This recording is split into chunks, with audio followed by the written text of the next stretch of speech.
Hi, it's 1010, the Navigator, and I'm back again with some really interesting information that I have found just by piecing certain things together. So I want to talk about the appointed times of the Lord or Allah.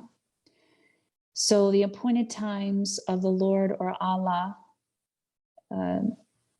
based upon the two different religious groups, one that comes from Jupiter and one that comes from Saturn. So if you're not familiar with that, the Jupiters come from Jupiter and the Saturnians are a part of the Islamic religion. Okay. So I got to thinking about the moon and the planets in the sky. And I also got to thinking about two particular feasts that happen. So Ramadan is celebrated in the Muslim religion, and Ramadan is the name of the month. It is the holiest month in the Muslim calendar, and it is celebrated April 2nd,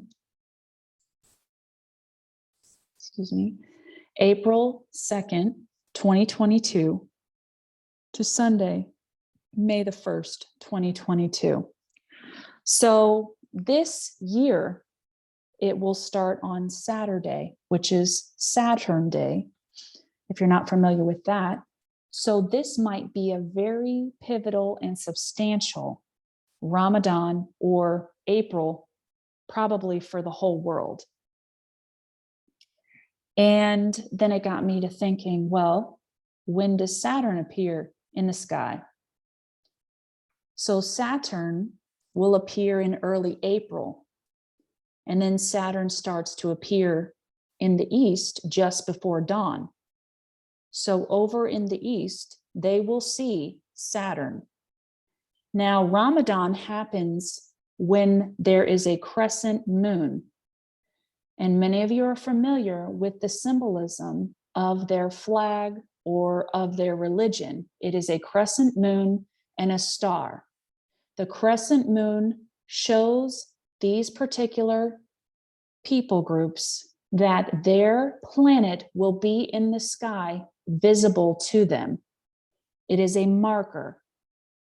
So they can memorialize, fast, pray, do whatever they need to do to remember their planet. Now, like I've said before, when you do something so much, or you're told to do something, it becomes religious. It becomes a form of worship. I don't necessarily know if that's what it's intended to be. Now, for this particular people group and this religion, I believe they memorialize and mourn what happened to their planet, more so than what the Jupiters do. It's just my opinion.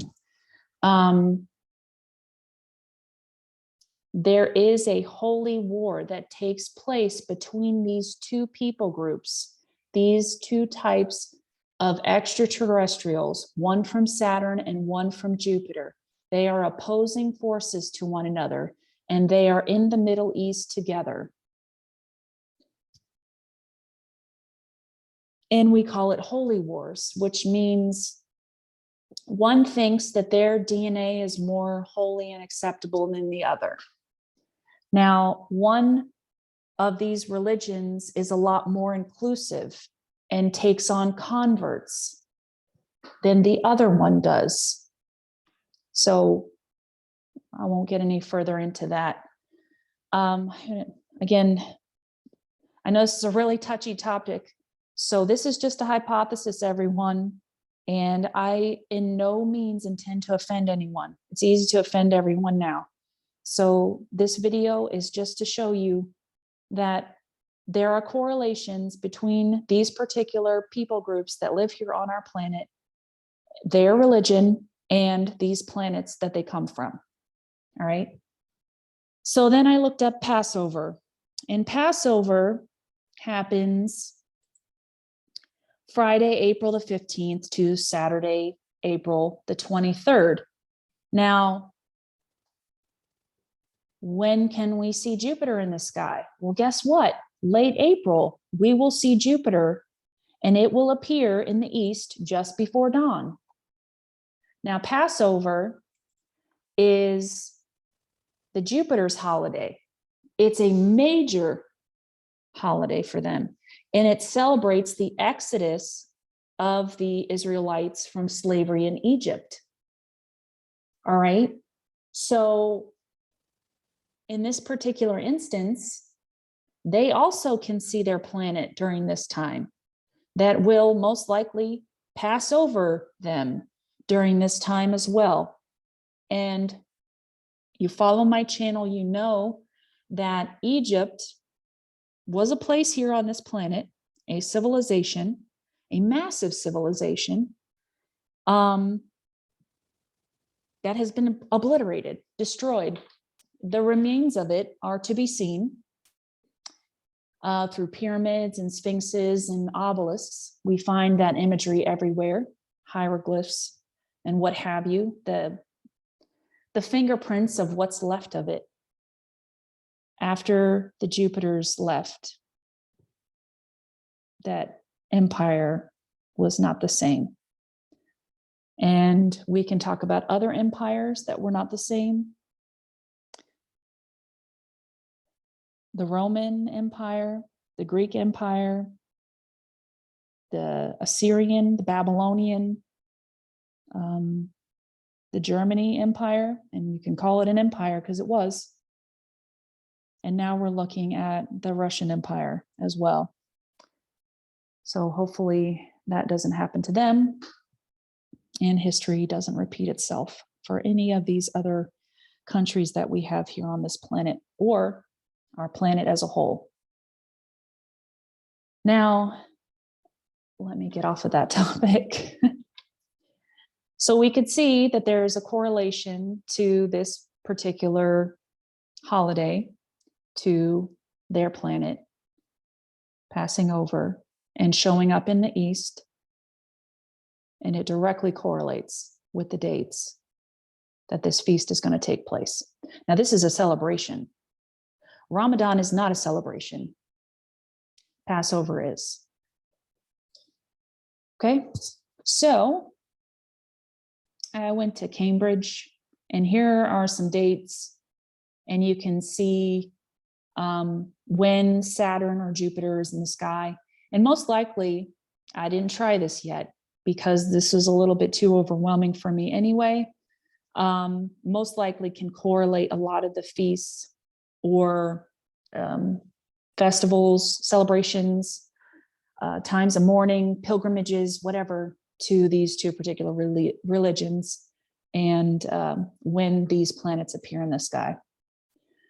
So here again is an image of the Saturnians planet, which is the star, and the crescent moon, which is a marker to show them the crescent moon. It has to look a certain way in the sky for them to know when it's going to appear. Now, when you see a planet from your view outside of your house, you see a star.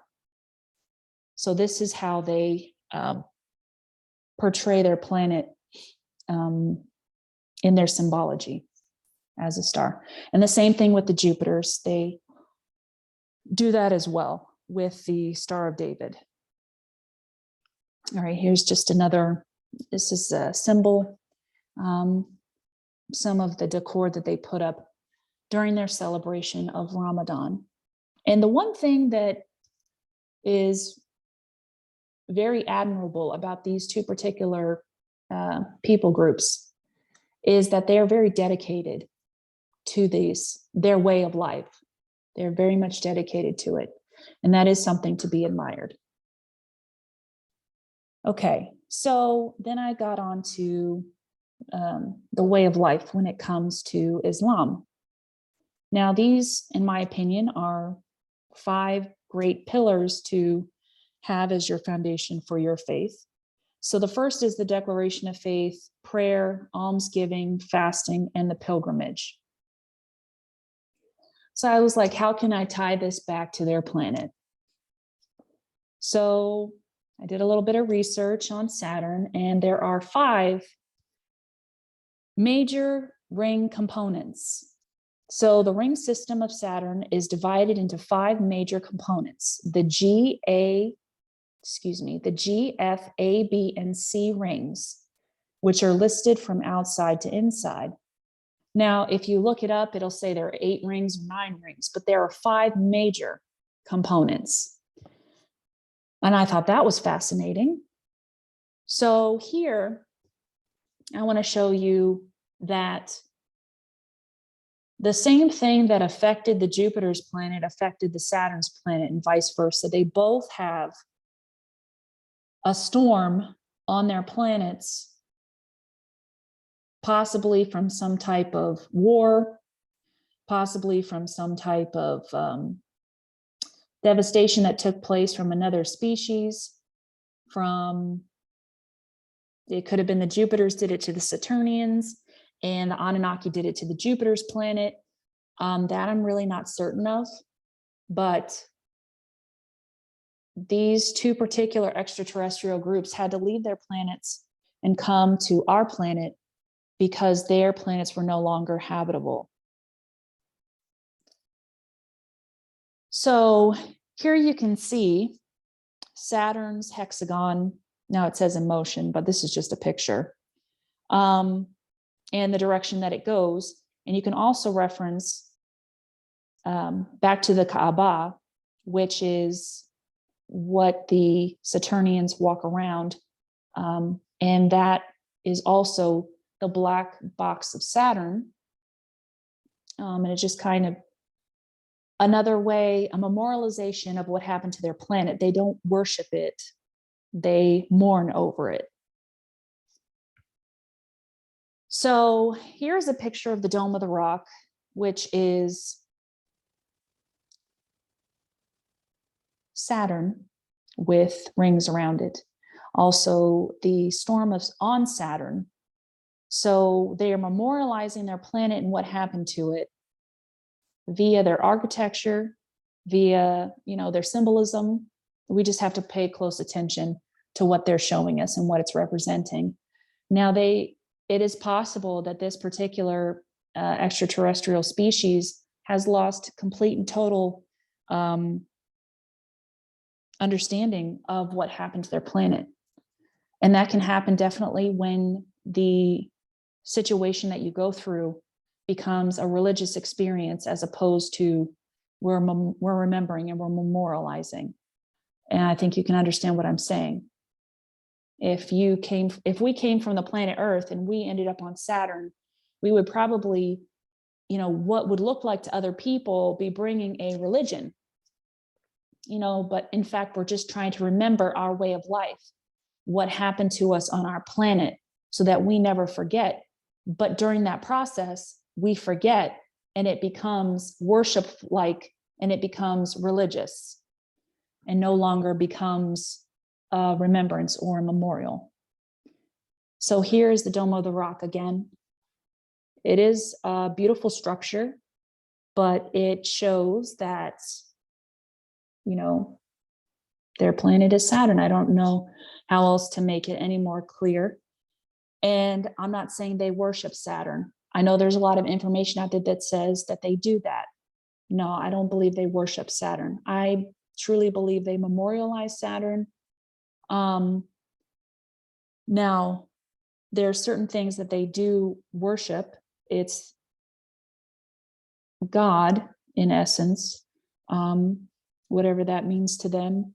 And through the Prophet Muhammad, who I also like to remind you, left via a portal and went up into the night journey on Mount Moriah, which I've stated in previous videos.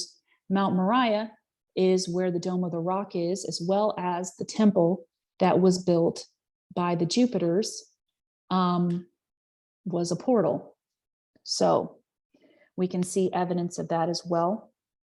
But that is all that I have for today. And again, thank you for your time, everyone. This is just really fascinating to me. I keep finding more and more things. So I hope you all have a wonderful day, and I'll talk to you soon.